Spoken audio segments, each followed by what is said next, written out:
I am thrilled to introduce our very distinguished panelists today who will talk about the Six-Day War at 50. Our first speaker will be Brigadier General Dani Asher, who served in various combat arms and intelligence positions in the Israeli Defense Forces from 1962 to 1987 and is still serving as a reserve officer. He is the author of several books and multiple professional articles and possesses a PhD from the University of Haifa and has served as a consultant to the Israel Ministry of Defense and has spent over 30-year lecturing at the Israeli Defense Force Command and Staff College. Today, Dr. Asher will talk about the Soviet Military Doctrine influence on the Egyptian army while preparing for the 1973 Yom Kippur War. Thank you, Mr. Chairman. Good afternoon, everybody. I'm used to present papers in military history conferences, so I apologize. Most of my presentation will be with maps and arrows, but still in the Middle East. And last week I present another paper, not this one that I'm going to talk about, in a huge conference in Washington, organized by the AUSA, by the American or Army of USA, and it was a book describing what happened in our Northern Command during the 1973 war. And right now I will talk about what happened in the Egyptian side, how they prepared the war in between 1967 and 1973. So the books that my presentation is based on was published in the United States by McFarland, and it's called The Egyptian Strategy for Yom Kippur War. They changed the name, but because of Google reasons, so it will jump earlier. Back to my paper. The Six-Day War of 1967 inflicted a severe blow to Arab dignity and self-esteem. During the coming 6 years, the IDF maintained its hold on the eastern bank of the Suez Canal, not allowing the canal to be opened for shipping. Egypt's President Sadat, wait a minute. Yeah, here you can see the map of the war, of the Six-Day War. Of course, it was in 3 different fronts, and right now we're talking only about the southern front. And you can see the Israeli forces crossed the whole Sinai, more than 250 kilometers to the Suez Canal. And that was the situation during the whole period between the Six-Day War and the 1973 war, which we called the Yom Kippur War. Egypt President Sadat endeavored to break the stalemate and the state of stability. There is to renew the war on a full scale where threats to renew the war on a full scale were met with hesitation on the part of the various levels of command as a result of the weakness or perhaps the immaturity of the military system. Here you can see that the Egyptians did a huge effort preparing the war, and this map is I took it from a document, or maybe before I have to say that most of my paper, most of my book is based on occupied documents that we found during the 1973 war. After we crossed the Suez Canal to the western side, we occupied at least 3 headquarters of Egyptian division and even 1 headquarter of an Egyptian field army, which her commander was a member of the headquarters of the Egyptian, and we captured a lot of documents. I was one of those who collect them, and we translate part of them, and I use them to understand what the Egyptians did during the whole period between the Six-Day War and the Yom Kippur War. So here, for example, it was taken from a document made by the Nasser Academy. Nasser Academy is the highest military academy in Egypt, and they made research about what happened during the Six-Day War, and they count all the advantages of the Israeli forces and all the disadvantages,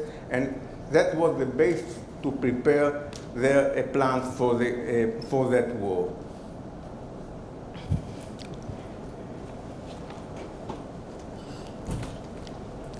Sadat, who had inherited from Nasser a military organization that was still undergoing a process of reconstruction and only partly qualified to engage in a full-scale military offensive, repeatedly reviewed options of various types. Sadat's carefully examination of the various systems finally gave rise in the late 1972 to his later concept based primarily on the employment of a limit-scale war as an input intended to place the political process back on track. The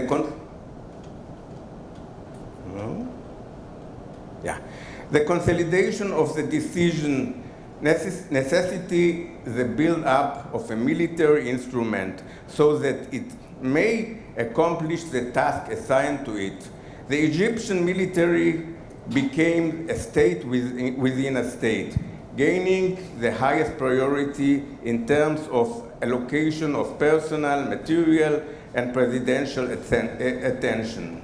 Of these overall strengths, the Egyptians assembled their offensive task force, which consolidated of 2 field armies, commanding 5 reinforced infantry divisions, 2 armored divisions, 2 mechanized infantry divisions, and about 24 commando battalions.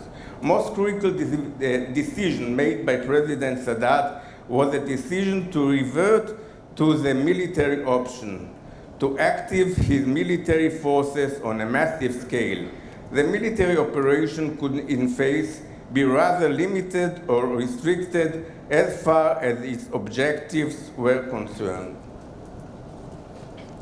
While the breaking of the stalemate had been defined as the objective of the war, President Sadat defined that the contest between Egypt and Israel as a direct confrontation with the defense doctrine of Israel. The task of the war included breaking the stalemate, inflicting the heaviest possible casualties on the enemy, and liberating to the occupied territory stage by stage according to the capabilities and the opportunities.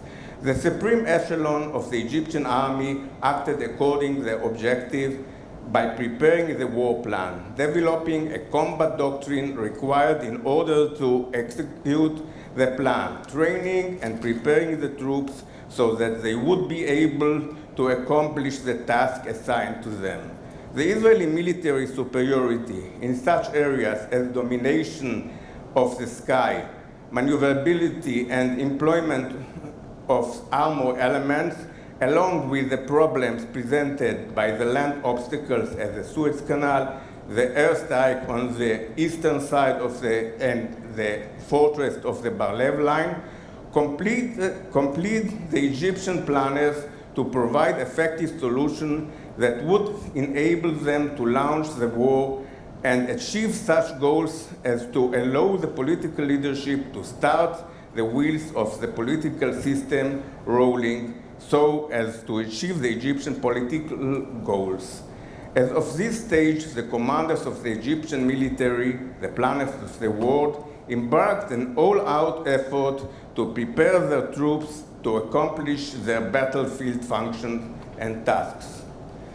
The need to come up with an effective solution to the problem facing them referred the Egyptian planners to the Soviet military theory or the Soviet theory of war. This theory had been born on the European battlefields of World War II and became a model that was subsequently emulated and adopted by almost 50% of the world militaries. These militaries adopted relevant elements from the Soviet doctrine and adapted them to their specific needs. The Soviet theory had been adapted through the carefully controlled process to the needs of the Egyptian army on the Eastern Front. The Soviet military advisory stationed in Egypt played a major role in this adoption process, despite the marked lack of sympathy displayed towards them by the Egyptians. These advisors endeavored at the various echelons and eventually succeed in translating, adapting, and assimilating the Soviet theory. These subsequently provide the foundation for the operational plan of the war. In addition to assembling dedicated orbit, making the necessary preparation for the crossing of the Suez Canal, and training the various units, they were also required to plan a manner in which the forces will be employed. For example, here you have diagrams of how to operate the Soviet Union and the Egyptian adopted, not one by one, I will talk about it later. In the strategic plan, and particularly in their quest for solution at the operative and tactical levels, namely the combat doctrine, the Egyptians had at their disposal the Soviet military theory, which had been adopted by the military along with acquisition of Eastern Bloc weapon system since the mid of 1950s. This doctrine, which is based on extensive combat experience of the Red Army and the best Soviet military philosophy, provided only a partial solution to the unique problems faced by the Egyptian military planners. The Soviet combat doctrine was translated and part of it were rewritten.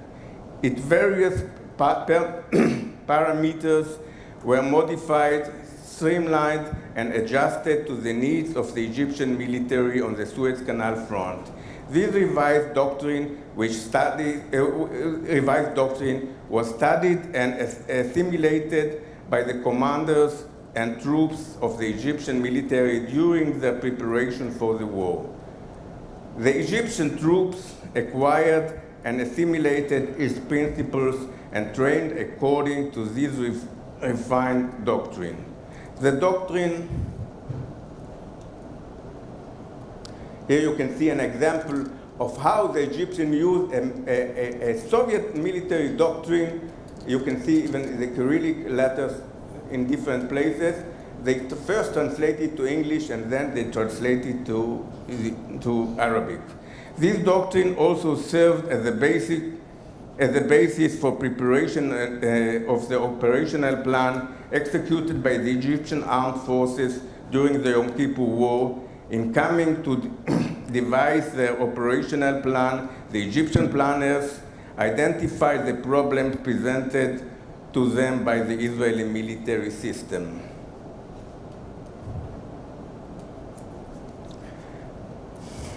At the operative level, the Egyptians kept their plan as simple as possible. The main elements of this plan were the initiation of an offensive while executing a complex operation involving the crossing of a water obstacle, destroying the Israeli forces at the front line, establishing a bridgehead, and deploying in the defensive layout in order to repel the expected counterattack of the Israeli forces. In order to execute the offensive, the Egyptian land orbit was organized in 4 efforts.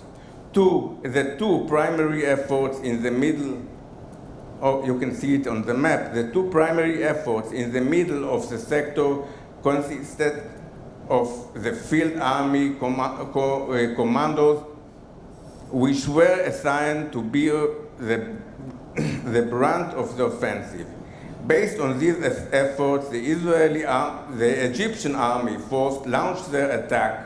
They employed the majority of their infantry, commando, and armor elements in the complex operation, which began with the fording of a water obstacle, the Suez Canal. followed by capturing and establishing a bridgehead, and culminate in the establishment of a defensive layout reinforced by anti-tank weapons.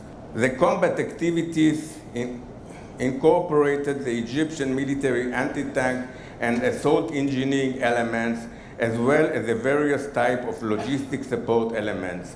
The entire operation was executed in accordance with an operational plan whose roots were deeply embedded in the Egyptian combat doctrine, which, as I told you before, was based on the Soviet one. The Yom Kippur War, or the October War, was based primarily on the strategic concept of an all-out war limited in its dimension. According to this concept, the military operation which constituted the first stage of the comprehensive strategic plan could be limited in its objectives. The Egyptian planner faced such operative problems as the Israeli air superiority and the superiority maneuverability of the Israeli armor elements, the deliberate Israeli defense with strong reserve elements deployed at the rear of the frontline fortification, as well as the need to remain alert and ready to repel a simultaneous Israeli counterattack, or even an all-out offense, as it was recommended according to the Israeli military doctrine encouraged from the Six-Day War results. The continuous involvement with military theory and doctrine finally gave rise to the extensively detailed plan in all matters pertaining to solutions at the tactical level or even only on the techno-tactical level. One of the most controversial issues involves the following question: did the Egyptians really initiate an offensive on the Yom Kippur War of 1973, or did they merely initiate an aggressive move consisting of the fording of the canal and establishing of bridgeheads on the eastern bank, followed by Egyptian defensive campaign shifted to the eastern side of the Suez Canal? A careful examination of the Egyptian offensive combat doctrine and the comparison, therefore, with its Soviet parent reveals an almost total similarity between the two. The same theoretical literature used by the Egyptian planners at the General Staff, Field Army Corps, divisional and brigade level was also used by the commandos assigned to execute the plan. By the commanders assigned to execute the plan. Here, for example, some other diagrams showing how they adopt the Soviet military doctrine, and that's the more famous one. That's a description of a bridgehead of a whole division based on the same way how the Soviet forces crossed, for example, the Dnieper during their offensive in the Second World War. Only the act of crossing the canal and the initial establishing of the bridgeheads may be regarded as purely offensive moves. At this moment, the Egyptians preferred in their planning as well in their execution the defensive approach.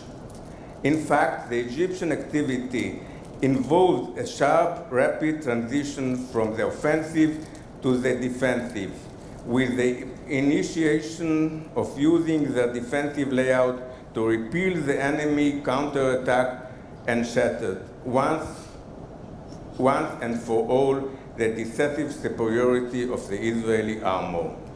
The Egyptian relinquished the form of offensive preferred theoretical and doctrinal by the Soviet of attack out of movement. Instead, they opted for an attack of contact. But even so, they minimized the dimension and the scale of their offensive, particularly with regard to the depth of their task. Each infantry division staged its attack out of the defensive layout located to the west of the canal, leaped to ford the Suez Canal and returned as promptly as possible to a new defensive disposition reinforced by anti-tank units layout and reserve and heavily defensed by massive air defense layouts inside limited site bridgehead.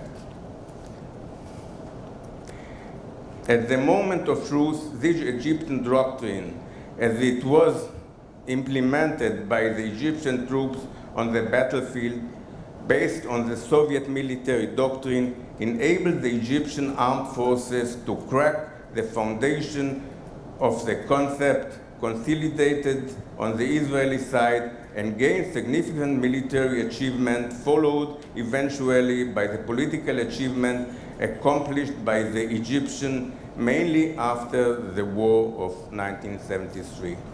Thank you very much. Our next panelist, Isabella Ginor, a former Soviet Russian affairs specialist at Haaretz newspaper, and Gideon Remez, former head of foreign news, Voice of Israel Radio, are associate fellows of the Truman Institute, Hebrew University in Jerusalem.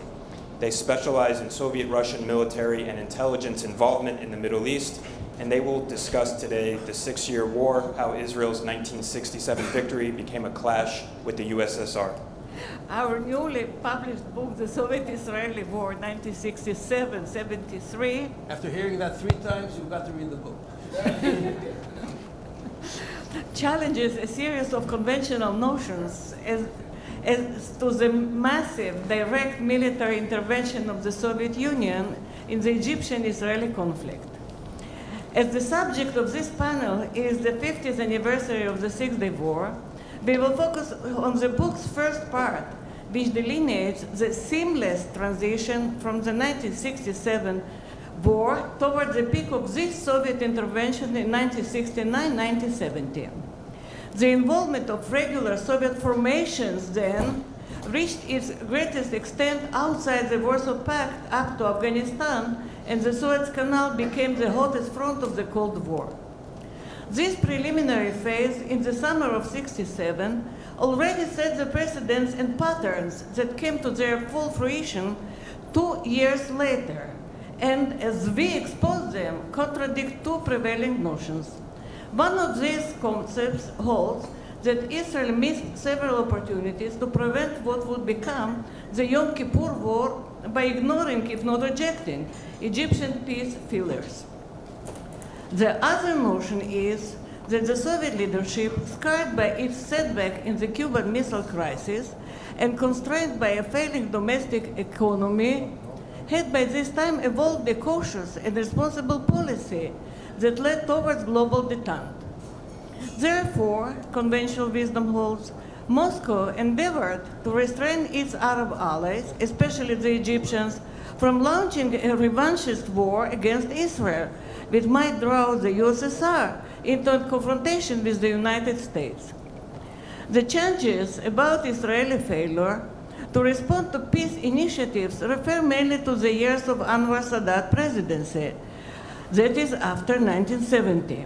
But in our context today, it bears mention that on 19 June 1967, the Israeli cabinet resolved to offer the return of all Sinai in exchange for its demilitarization in a peace treaty. But the day before, 18 June, a Soviet ship repatriated the staff of the embassy in Tel Aviv, which had been closed when Moscow severed relations on the 10th. So there was no envoy to receive the proposal, it was not publicized, and there is no evidence that it was communicated otherwise to the Soviets or the Egyptians before it was superseded a few months afterwards. As in the 1972-73, Israel cannot be absolved of responsibility for not calling its adversaries bluff. But even when on June 19 resolution was adopted, it was evidently too late. The USSR, no less than Egypt, each for its own considerations, had already resolved to score a military achievement before any political settlement outlined the joint action plan and began to prepare its implementation. That is why we view the entire period as one continuous war at varying levels of intensity. On the same day, 19 June, the Politburo in Moscow resumed the session that it had continued almost non-stop since the outbreak of war. The ambience, as one of the participants attests, was gloomy, but General Secretary Brezhnev had already made up his mind. To quote, "One battle is lost, but the struggle of the Arab people against the US and Israel will continue," unquote. The Soviet leadership in 1967 was made up of a generation whose defining experience was the Great Patriotic War, the Soviet appellation of the Second World War. The genre of sources that we introduced, memoirs and other publications of the Soviet veterans, provided abundant examples that comparison between the two situations was not merely a matter of propaganda. General Alexander Vybornov, a World War II flying ace and hero of the Soviet Union, had been sent to Egypt during the crisis of mid-May 1967 to prepare a Soviet air intervention.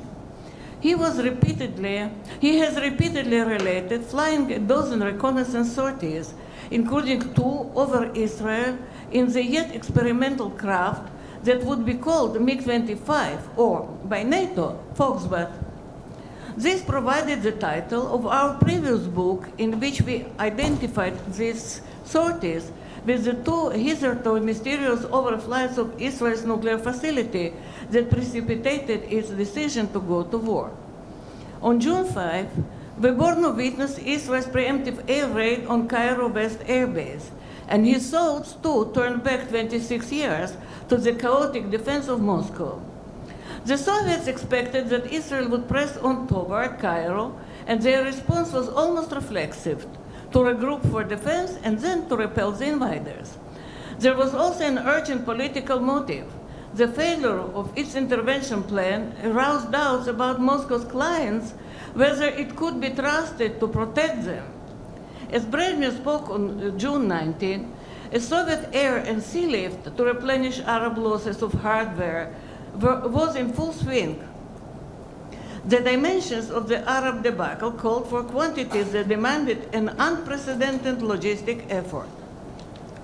Not only were stockpiles emptied throughout the Warsaw Pact, but systems were pulled even from the USSR's own defense array. This drew protests from the local party leaders and military commanders. But Brezhnev quashed any dissent in a closed session of the Central Committee on 20th June. The protests referred not only to the requisitioning of weapons. Egypt faced a problem that would afflict Israel much worse in the war of attrition. Planes and tanks might be replaced, but not the trained crews to operate them. Therefore, as was revealed only much later, the Soviet Union sent to Egypt what was called advisory teams, actually integral Soviet units, especially for air defense batteries. They were in effect the vanguard of the entire division that would be deployed in 1969 in the massive intervention whose code name was first revealed in the veterans' reminiscences, Operation Kafkaz. They too would be described only as advisors or technicians. From the Central Committee session, the USSR's nominal head of state, Supreme Soviet President Nikolai Podgorny, went to Cairo. The Egyptian narrative about preparing the Yom Kippur War was formulated afterwards, when dependence on the Soviet Union diminished and it was no longer politically correct to acknowledge its role. And according to this narrative, Podgorny's talks were an abject failure. He demanded total subordination to Soviet dictates and was rebuffed. Soviet documents and testimonies of the Russian participants claim just the opposite. Nasser not only offered unrestricted Soviet use of naval and air bases, but astonished his guests with the proposal to leave the non-aligned movement and accede openly to the Warsaw Pact.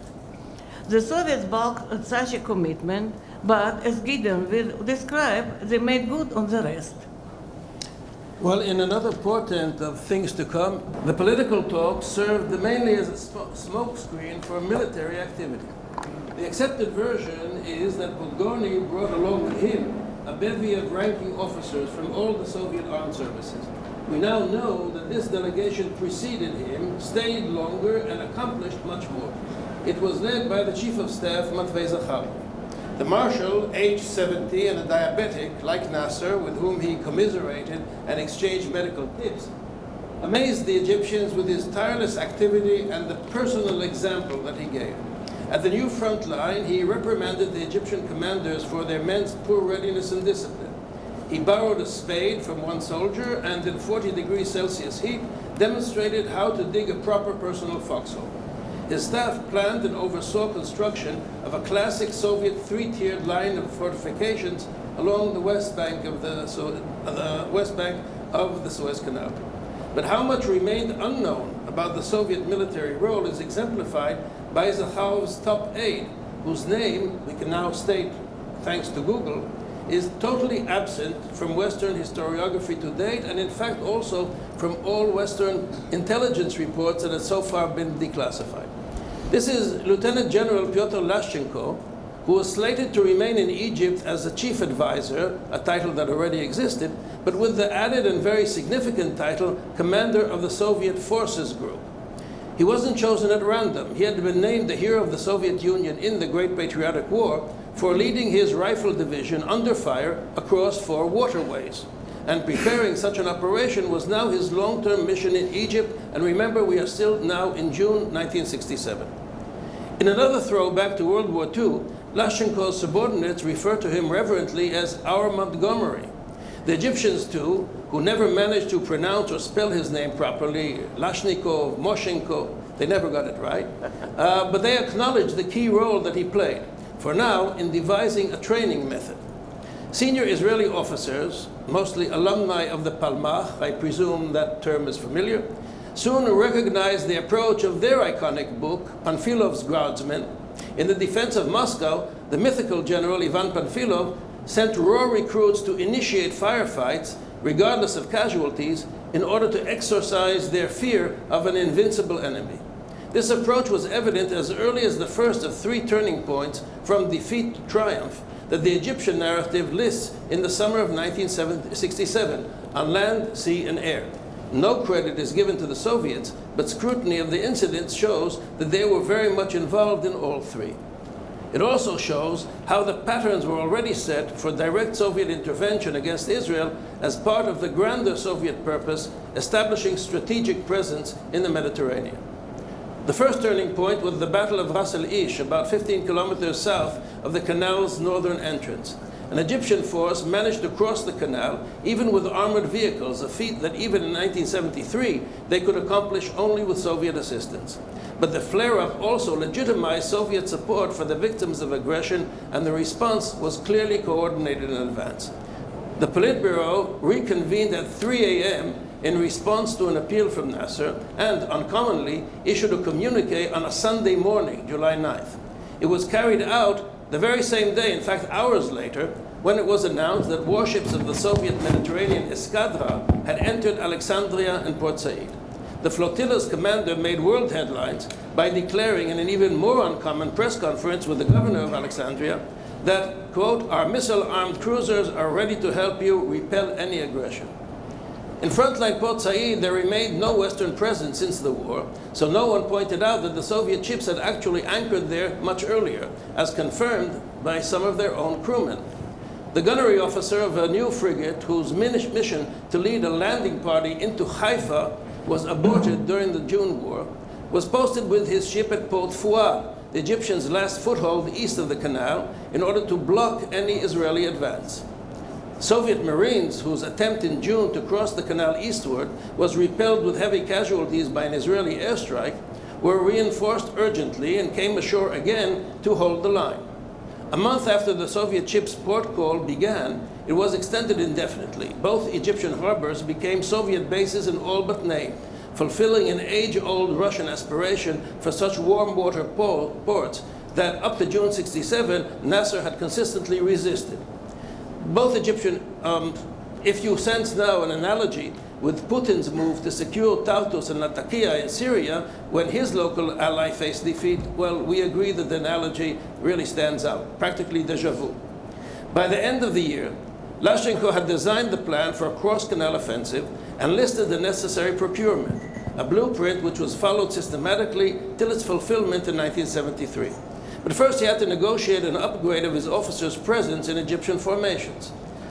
They would no longer be limited to headquarters, but posted down to brigade and later even battalion level, with direct access to the troops, quasi-command authority, and instructions to go into action with their advisees.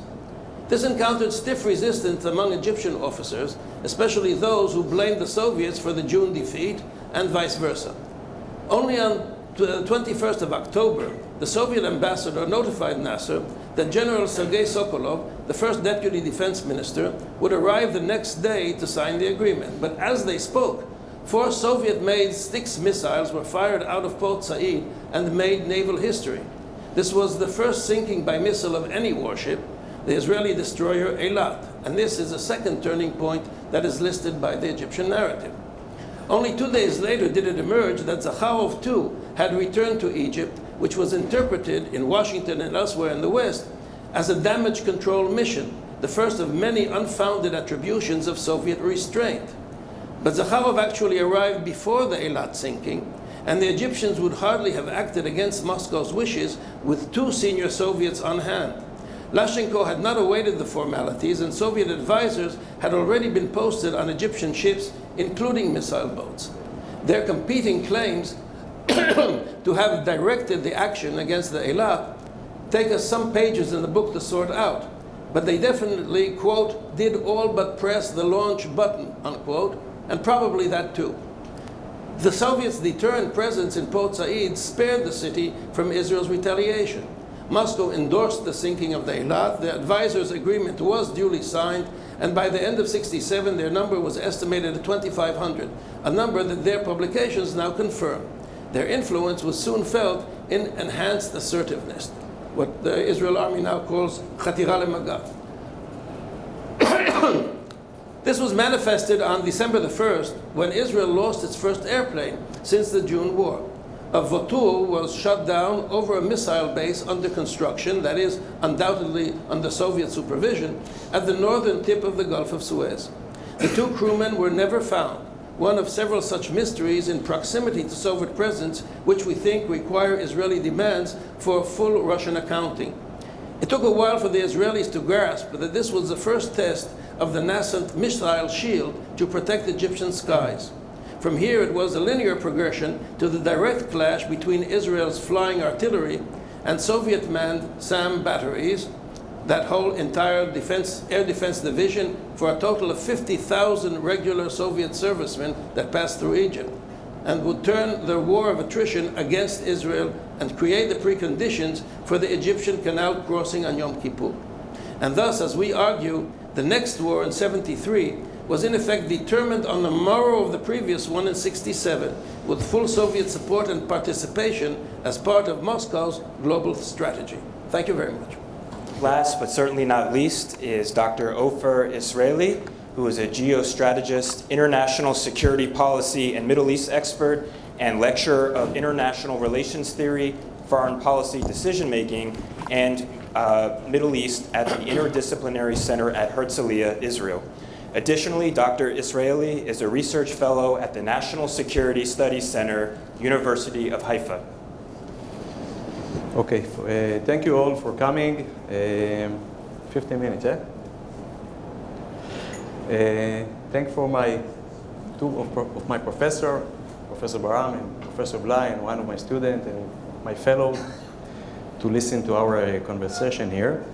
So I will try to bring my world, I say, the international relation of political scientists, which try to mix between theory and case studies into this session. So in this study, in this paper, I try to connect between these two wars that we already know, the '67 war, and the 1973 war. Before we get involved into the paper, I just want to mention that this study is 1 out of 6 case studies that I deal with in my new book called Complex Effects of International Relations. And above there is few examples what complex effects are. I use the term rebound result in this paper, but there are a few others terms that we can use: intended, unintended, strange, unexpected. All of those kind of terms can use to explain the case studies that I deal with. So, clear and simple, I put the argument on the table, and then I will try to figure out or to explain how the argument is built within the study. As we all know, the 1967 war caused a colossal defeat of Egypt, especially to Egypt, and damaged our pride. And according to my paper, this damage our pride actually caused, after a few years, or be the trigger for the next war, the 1973 war. And here is the example why I'm using the rebound result, because Israel was expected to confront or to be safe for a few years, and only after 5 years this terrible war of 1973 war erupted. Okay, rebound result, just a word about this. It doesn't mean that I will say it differently. It means that after a player, in this case Israel, initiate this war, the 1973 war, the 1967 war, the other players in the region and also globally, after we deal with the US involvement, actually bring about a situation or a situation that is opposite of what the player tried to achieve at the beginning. So the connection between, or the difference between these two wars, as I said, the 1967 war caused a colossal Arab defeat, while the other war, the second war, the 1973 war, was totally different.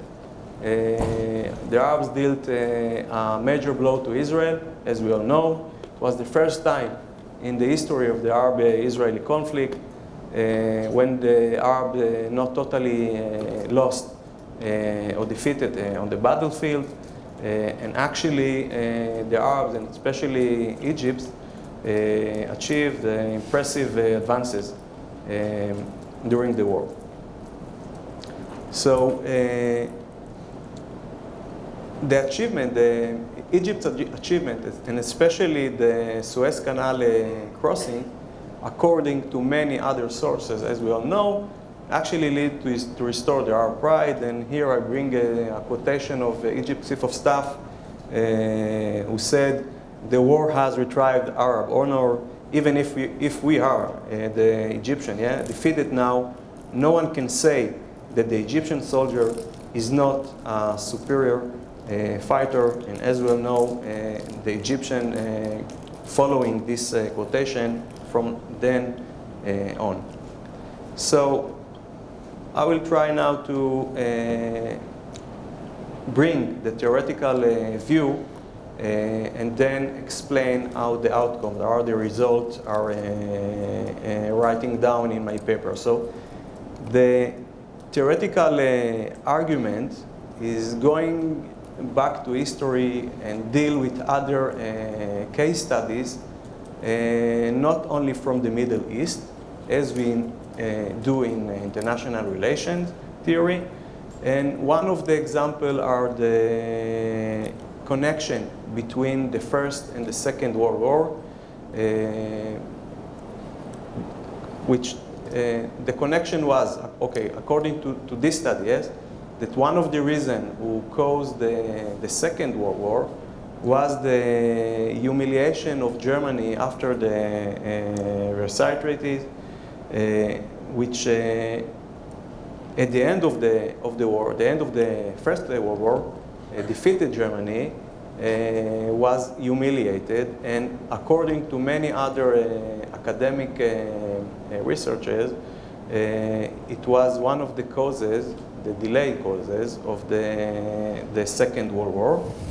While after or the end of the Second World War, the international community and especially the US provided a Marshall Plan, which you can say helped Germany to handle with this defeat. And as we all know, no war, Third World War has erupted.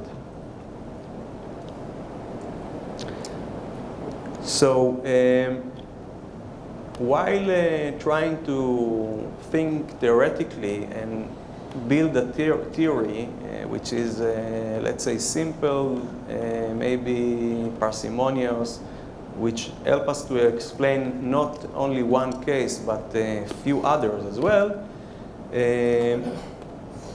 I connect between humiliation in one war and how it caused to the eruption of another or second war.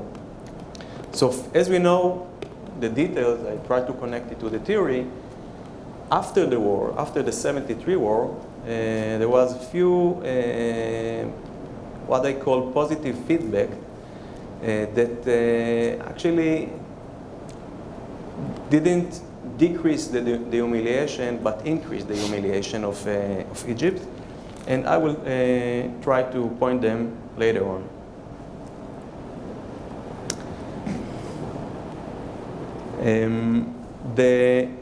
The war, the second war, the 1973 war, according to Egyptian resources, as I quote one, but other resources also support this and say that this war actually removed the stigma of defeat.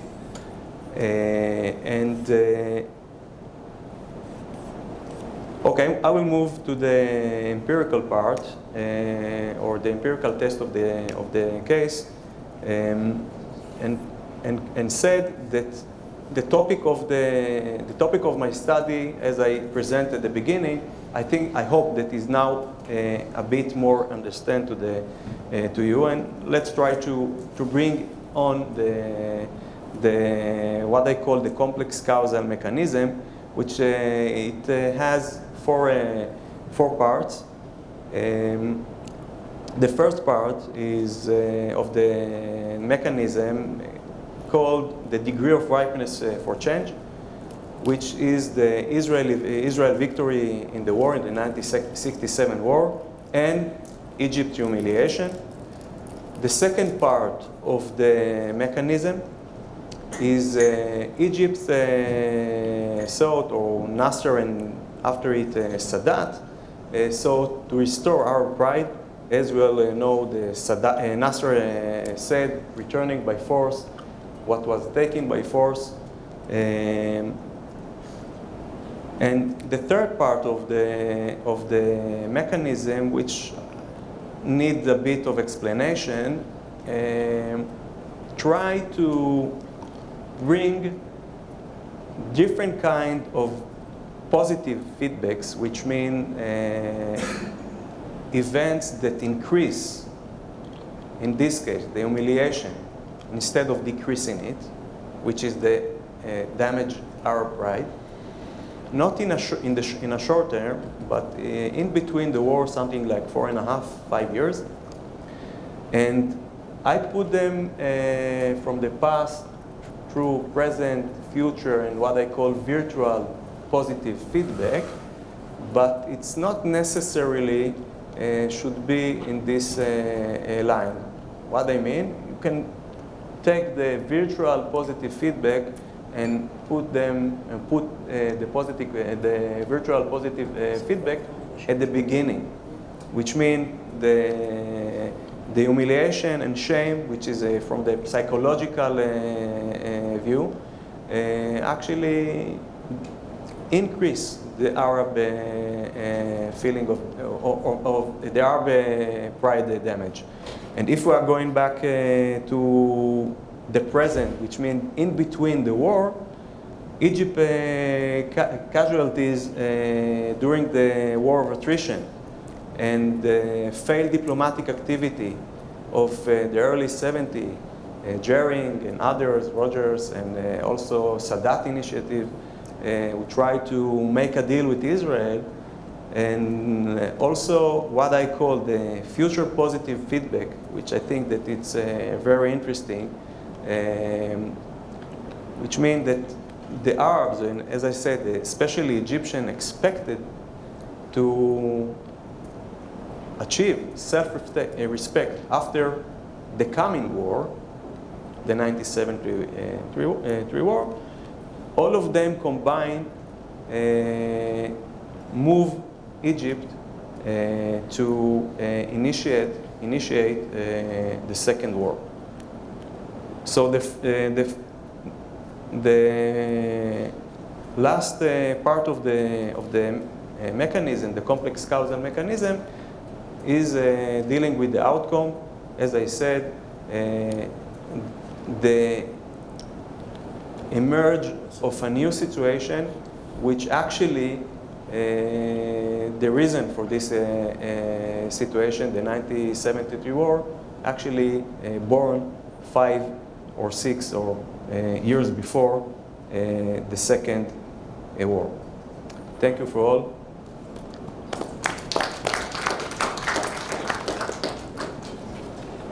Thank you very much. All right, well, with that, I want to thank again our distinguished panelists, and thank you all for joining the conversation. Thank you very much. Oh, thank you.